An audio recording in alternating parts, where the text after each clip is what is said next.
இந்த காயக்கல்பம் அப்படின்னு சொல்றது சித்தர்கள் நமக்கு கொடுத்திருக்கிற டெய்லி இதை ஃபாலோ பண்ணீங்கன்னா ஆரோக்கியமாக நீண்ட நாள் வாழலாம்.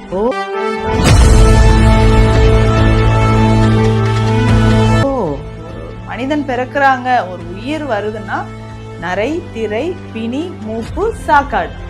பிறக்கிறோம், கொஞ்சம் கொஞ்சமா தலைமுடி நரைக்குது, தோல் சுருங்குது, நோய் வருது, அதுக்கப்புறம் நம்ம இறைவனடி சேர்ந்துடும். இது ரொட்டீனா நடக்குது. இத கொஞ்சம் தள்ளி போடுவது,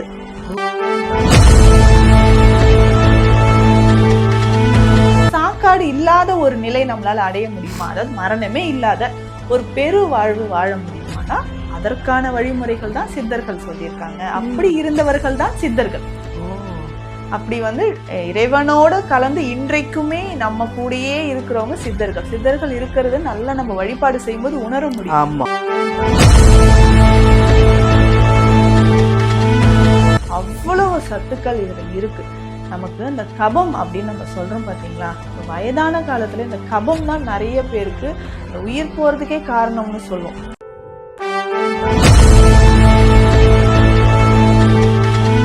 ஹாய், எல்லாருக்கும் வணக்கம். This is Balambika. எங்கங்க அதே தான், சென்னை ஆதம்பாக்கம் தீக்ஷாலயம் சித்தா ஹெல்த் கேர்லேருந்து பேசிகிட்டு இருக்கேன். உங்களுக்கெல்லாம் நிறைய டவுட்டெல்லாம் இருக்கும். அதை உங்கள் மூலிமா நான் மேம் கிட்ட டவுட்டெல்லாம் கேட்டு கிளியர் பண்ணிக்கலான்னு வந்திருக்கேன். ஏன்னா இன்றைக்கி ரொம்ப யூஸ்ஃபுல்லான ஒரு விஷயத்தை பற்றி தான் நம்ம பேச போகிறோம். அதுக்கு முன்னாடி இங்கே இங்கே என்ன ஸ்பெஷல் உங்களுக்கே தெரியும். வர்றவங்க ட்ரீட்மெண்ட் எடுக்கிறதுக்கு முன்னாடி ட்ரீட்மெண்ட் எடுக்கும்போதே ₹1 காயின் எடுத்து எங்கள் மேம் அவங்க பேர் சொல்லி சாமிக்கிட்ட முடிஞ்சு வைப்பாங்க. அவங்க ஆரோக்கியமாக நல்லாகி குணமாகி கிளம்புனதுக்கப்புறமா அந்த ₹1 காயின் எடுத்து கோயிலில் போடுவாங்க. அதுதான் எங்கள் நித்யா மேமோட ஸ்பெஷல்.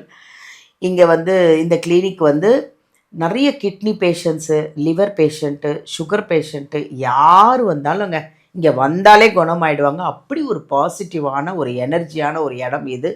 ஏன்னா சித்தர்கள் சொன்ன அத்தனை மருந்தும் அத்தனை வைத்தியமும் அவங்க பேஷண்ட்டுக்கெல்லாம் சொல்லிகிட்ருக்காங்க. ஸோ எங்கள் மேம்க்கு இப்போ நிறைய பேர் ஃபேன்ஸ் ஆகிட்டாங்க. ஏன்னா நல்லா ஆயிட்டேன், நித்யா கிட்டே போனேன்னா நல்லா இருக்கேன், சந்தோஷமாக இருக்கேன், ஆரோக்கியமாக இருக்கேன் அப்படின்னு சொல்லணும். அதை மட்டும்தான் எங்கள் மேம் எதிர்பார்க்குறாங்க. அதுதான் எங்கள் நித்யா மேமு. இங்கே இப்போ இன்னொரு குட் நியூஸ் என்னென்னா, தாம்பரத்துலேயும் எங்கள் மேம் ஒரு பிரான்ச் ஆரம்பிச்சிருக்காங்க.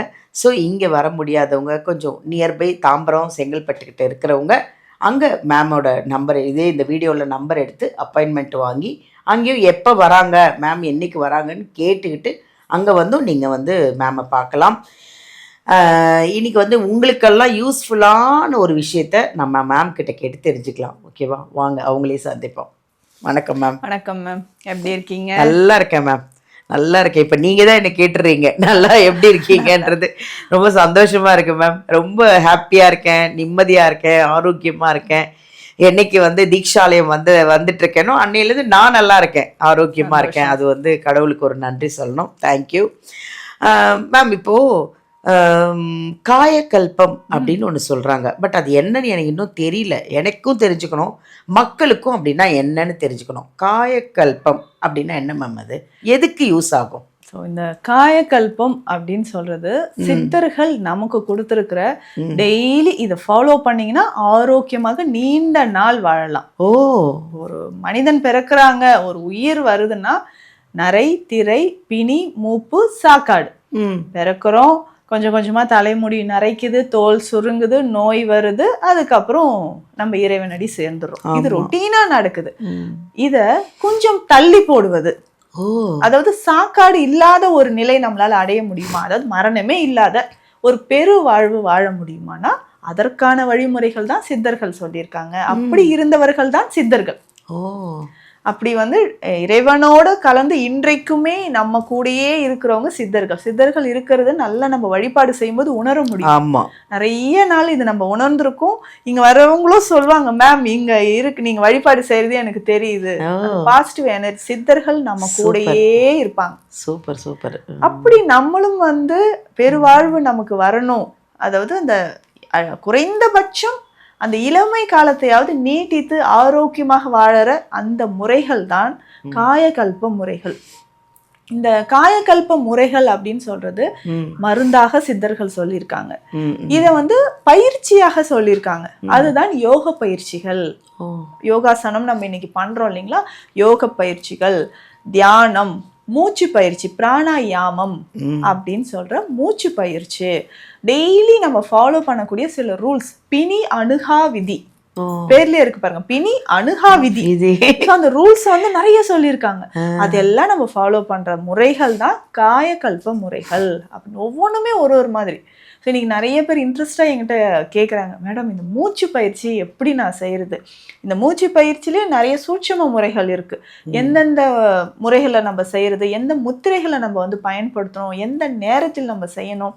இப்போ நார்மலாக சரப்பயிற்சியே நமக்கு தெரியும், வலது பக்கம் இடது பக்கம் நாசியில் மூச்சு வந்து சரம் மாறிக்கிட்டே இருக்கும். ஸோ அது எல்லாமே நம்ம ஒழுங்குபடுத்துகிற முறையும் காயக்கல்பம் தான். அப்படி நம்ம இப்போ உள்ளுக்கு சாப்பிட்ற மூலிகைகள், பொது கற்பம், சிறப்பு கற்பம்னே சொல்லியிருக்காங்க.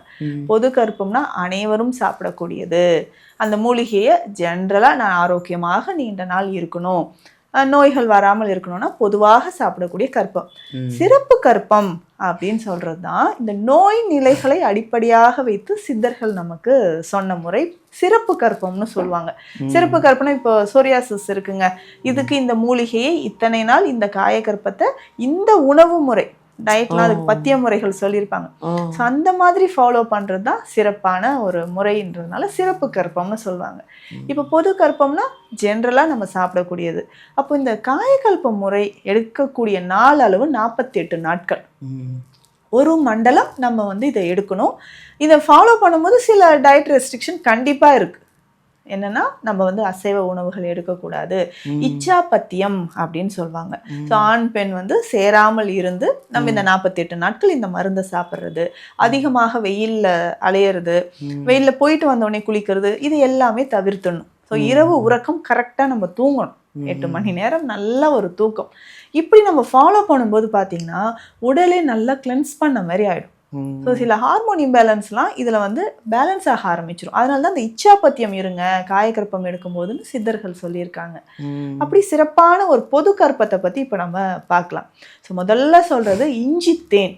நம்ம வீட்லயே இப்பவே உடனே நீங்க செஞ்சிடலாமே, நாளையில இருந்து கூட ஸ்டார்ட் பண்ணிடலாம். என்னன்னா இஞ்சி மேல் தோல் எல்லாம் சீவிட்டு சின்ன சின்ன பீசஸா நம்ம கட் பண்ணி எடுத்துட்டு ஒரு 2 மணி நேரம் வெயில்ல வச்சு எடுத்தா போதும். ஸோ அந்த இஞ்சி வந்து ரொம்ப காயணும்னு இல்லாம வெயில்ல வச்சுட்டு எடுத்துட்டு தேன்ல போட்டு மூடி வச்சிடணும். ஸோ இதை டெய்லி காலையில் எம்டி ஸ்டொமக்கில் 2லேருந்து 3 பீஸ் அதில் எடுத்து தேனோடு நம்ம சாப்பிட்றணும் எம்டி ஸ்டொமக்லேயே. அப்படி ரெகுலராக நம்ம சாப்பிடும்போது ஆயுள் நீட்டிக்கப்படுது, உடல் சுத்தமாகும். யாருக்கெல்லாம் இது பெஸ்ட்டுன்னு தெரியுங்களா? லிவர் ப்ராப்ளம் இருக்கிறவங்க, ஃபேட்டி லிவர் இருக்குது, ஆல்கஹால் எடுத்து எடுத்து எனக்கு பயமாக இருக்குது டாக்டர் அப்படின்னு சொல்லுவாங்க. கேன்சர் வராமல் தடுப்பதற்கும் இந்த இஞ்சி கற்பம் நமக்கு பயன்படுது. இப்போ இஞ்சி தேன் அப்படின்னு சொல்கிறது சாதாரண விஷயம் கிடையாது. பிரெயினில் இருக்கிற டாக்ஸின்ஸ் கூட நமக்கு ரிமூவ் ஆகணும்னா இதை தொடர்ந்து 48 நாட்கள் இஞ்சி தேன் நம்ம வந்து பயன்படுத்தலாம். ஒரு சிலர் இதை தவிர்க்கலாம். யாரு அப்படின்னு கேட்டிங்கன்னா, அசிடிட்டி இருக்குது, எனக்கு வந்து ஏற்கனவே வயிறு எரிச்சல் இருக்கு அப்படின்னு சொல்றவங்க, அவங்க மட்டும் தவிர்த்துட்டு, என்ன ஒபிசிட்டி, உடல் பருமன் இருக்குங்க, கர்ப்பப்பையில கட்டி இருக்கு, பித்தப்பை கற்கள் இருக்கு, இந்த மாதிரி பிரச்சனை இருக்கிறவங்க தாராளமாக இந்த இஞ்சி தேனை காயக்கல்பமாக பயன்படுத்தலாம். அடுத்து முக்கியமான இன்னும் ஒரு காயக்கற்ப மூலிகைன்னு பார்த்தீங்கன்னா தூதுவளை. தூதுவளை நமக்கு தெரியும், முள்ளு முள்ளா இருக்கு, இது எப்படி குக் பண்றதுன்னு நிறைய பேர் அவாய்ட் பண்ணும். அவ்வளவு சத்துக்கள் இதுல இருக்கு. நமக்கு இந்த கபம் அப்படின்னு நம்ம சொல்கிறோம் பார்த்தீங்களா? ஸோ வயதான காலத்தில் இந்த கபம் தான் நிறைய பேருக்கு அந்த உயிர் போகிறதுக்கே காரணம்னு சொல்லுவோம். சித்த மருத்துவத்தில் 3 நாடிகள் நம்ம பார்க்குறோம் இல்லைங்களா? அதில் இந்த கப நாடியை வந்து யாத்திரை நாடினே சொல்லுவோம். ஸோ ஒரு மனிதன் இறுதி காலத்துல தான் போற பயணம் யாத்திரைன்னு யாத்திரை நாடி கபம்னே சொல்லுவோம். அப்போ அந்த கபத்தை வந்து முறியடிக்கக்கூடிய ஒரு மூலிகை தான் இந்த தூதுவளை. நிறைய சித்தர்கள் வள்ளலார் எல்லார் ஐயாவும் நமக்கு சொல்லியிருக்காங்க இந்த தூதுவளையை பற்றி, கற்ப முறையை பற்றி. இது ரொம்ப சிம்பிளுங்க. இந்த தூதுவளை பொடி இருக்கு இல்லைங்களா? இந்த தூதுவளை பொடியை பிட்டவியல் செய்து நம்ம பயன்படுத்தணும். தூதுவளை பொடி நம்ம கடைகள்லயே கிடைக்கும். இதுலயும் முக்கியமாக வெண் தூதுவளை, வெள்ளை நிறத்துல பூக்கள் இருக்கும். அப்படியா? இப்ப நார்மலா பர்பிள் கலர்ல இருக்கும், இதுல வெள்ளை தூதுவளை இன்னும் சிறப்பு. சில மூலிகைகள் அப்படிதான். கருமை துளசி கூட பாத்தீங்கன்னா கருந்துளசி சிறப்பு. அந்த மாதிரி இந்த தூதுவளையில வெண்தூதுவளை சிறப்பு. அது கிடைச்சா நம்ம அந்த பொடியை பயன்படுத்தலாம். சாதாரண தூதுவளை பொடியும் நம்ம என்ன பண்ணலாம்னா பால்ல பிட்டவியல் செய்யறது. பாத்திரத்துல அடியில பால் வச்சுட்டு மேல ஒரு காட்டன் துணியில வேடு கட்டிட்டு அந்த தூதுவளை பவுடரை வச்சு 10-15 நிமிடங்கள் நல்லா வேகணும். அதன் பிறகு அதை வெயில உலர்த்தி எடுத்து டெய்லி நம்ம இதை ஒரு 1/2 ஸ்பூன் அளவு தேன்ல கலந்து காலை இரவு 2 வேளையும் நம்ம சாப்பிட்டுட்டு வரணும். இந்த மாதிரி சாப்பிட்டுட்டே வரும்போது உடல்ல இருக்கக்கூடிய கப நோய்கள், சுவாச பிரச்சனைகள், நுரையீரல் வலிமையாகும். குழந்தைகளுக்கு கூட இந்த தூதுவளை கற்பம் கொடுக்கலாம். ரெகுலரா கொடுக்கும்போது உடலே நமக்கு எப்படின்னா இரும்பு மாதிரி மாறிடுச்சிங்கன்னு சொல்றாங்க இல்லையா? ஏன்னா தூதுவளையில அயன் கண்டென்ட் அதிகம், கால்சியம் அதிகம். மூட்டு வலி தீரணும்னா இந்த கற்பத்தை நம்ம பயன்படுத்தலாம். அடுத்து 3வது முக்கியமான ஒரு காயக்கற்பம் பொன்னாங்கண்ணி. கண்ணு அப்படியே பகல்லையே உங்களுக்கு நட்சத்திரம் தெரியும் அப்படின்னு சித்தர்கள் நமக்கு சொல்லியிருக்காங்க. ரொம்ப சிம்பிள். இப்போ கண் நோய்க்கெல்லாம் நம்ம இங்க ட்ரீட்மெண்ட் கொடுக்குறோம். நிறைய பேர் ஸ்பெக்ஸ் போட்டிருந்தவங்களாம் இப்போ ரிமூவ் பண்ணிட்டாங்க. டயபெட்டிக் ரெட்டினோபதி இருக்கிறவங்க, கண்ணில் ப்ரெஷர் அதிகமாக இருக்குன்னு சொல்றவங்க, பார்வை மங்குதுங்க, பிளர் ஆகுது, அங்கங்கே எனக்கு பூச்சி பறக்கிற மாதிரி இருக்கு, இந்த ஐ ஃப்ளோட்ரஸ்லாம் இருக்கிறவங்களுக்கு நம்ம ட்ரீட்மெண்ட் கொடுத்து இன்னைக்கு நல்லா இருக்காங்க. அவங்களுக்கு நான் சொல்ற ஒரு டயட் என்னன்னா, எப்படி கஷ்டப்பட்டாவது ஒரு 48 நாள் தொடர்ந்து பொன்னாங்கண்ணியை சாப்பிட்ருங்க. எங்க இருந்தாவது வர வச்சு சாப்பிட்ருங்க அப்படின்னு தான் நான் சொல்வேன். டெய்லி அந்த பொன்னாங்கண்ணி ஒரு 2 கைப்பிடி அளவு எடுத்து கொஞ்சம் நெய் விட்டு அதுல சின்ன வெங்காயம் ஒரு 4-5 சின்ன வெங்காயம், 2-3 பற்கள் பூண்டு, இந்த பொன்னாங்கண்ணி கீரையை நல்லா வதக்கி மிளகுத்தூள் சேர்த்து சாப்பிடுங்க. இப்படிதான் சாப்பிடணும். தினம்தோறும் காலையில் இது உணவோட இது சேர்த்து சாப்பிட்டுக்கிட்டே வரும்போது கண்கள் நமக்கு நல்லாவே தெரியும். மேனி பொன்னிறமாகும், பொன்னாம் காணி, உன்னுடைய மேனி பொன்னாவதை நீயே பாப்ப அப்படின்னு சொல்றதுதான் பொன்னாங்கண்ணி. இந்த 3 கற்பம் நிறைய இருக்கு. அடுத்தடுத்த பதிவுகளை நம்ம பார்க்கலாம. இந்த 3மே ரொம்ப எளிமையாக எல்லோருக்கும் கிடைக்கக்கூடிய காயக்கற்ப மருந்து. அப்போ பொதுவாக இந்த 3ஐயும் நம்ம ட்ரை பண்ணலாம். அடுத்தடுத்த பதிவிலும் இன்னும் நிறைய காயக்கற்ப மூலிகைகளும் பற்றி நம்ம தெரிஞ்சுக்கலாமா? Thank you ma'am. அதாவது காயக்கல்பம் அப்படின்றது என்னன்னு நிறைய பேருக்கு டவுட் மேம். அது என்ன அழகாக அது யோகாலேருந்து ஆரம்பித்து இஞ்சி தேன் போட்டு இன்னும் அது பொன்னாங்கண்ணி கீரையிலேருந்து தூதுவளை ஒன்லி சளிக்குன்னு நினச்சிட்டு இருக்காங்க எல்லாரும். அது எவ்வளோ அழகாக, அது ஒரு விட்டமின் சொல்லி நீங்கள் அழகாக சொல்லியிருக்கீங்க. Thank you ma'am. Thank you so much. Viewers, நல்ல ஃபுல் வீடியோ பார்த்துட்டிங்களா? பார்த்துருப்பீங்க. பார்த்தா தான் உங்களுக்கு அது கரெக்டாக தெரியும். ஏன்னா சும்மா ஸ்டார்டிங் பார்த்திங்கன்னா உங்களுக்கு தெரியாது. ஏன்னா அவ்வளோ விஷயம் சொல்லியிருக்காங்க. பொன்னாங்கண்ணி கீரை, தூதுவளை கீரை, இந்த காயக்கல்பம் என்ன அப்படின்றது எனக்கே டவுட் இருந்தது. இன்றைக்கி நானே கிளியர் ஆகிட்டேன். நீங்களும் இந்த வீடியோ ஃபுல்லாக பார்த்துட்டு உங்களுக்கு தெரிஞ்சிருக்கோம் இப்போ காயக்கல்பம்னா என்னன்றது. மூச்சு பயிற்சி எல்லோரும் இப்போ அது நிறைய அந்த மூச்சு பயிற்சி பண்ணவங்கெல்லாம் நல்லா நீண்ட நாள் வாழ்கிறாங்க. ஸோ நீங்களும் மேம் சொல்கிற மாதிரி அதெல்லாம் ஃபாலோ பண்ணுங்கள். ஆரோக்கியமாக இருங்க, சந்தோஷமாக இருங்க. தேங்க்யூ.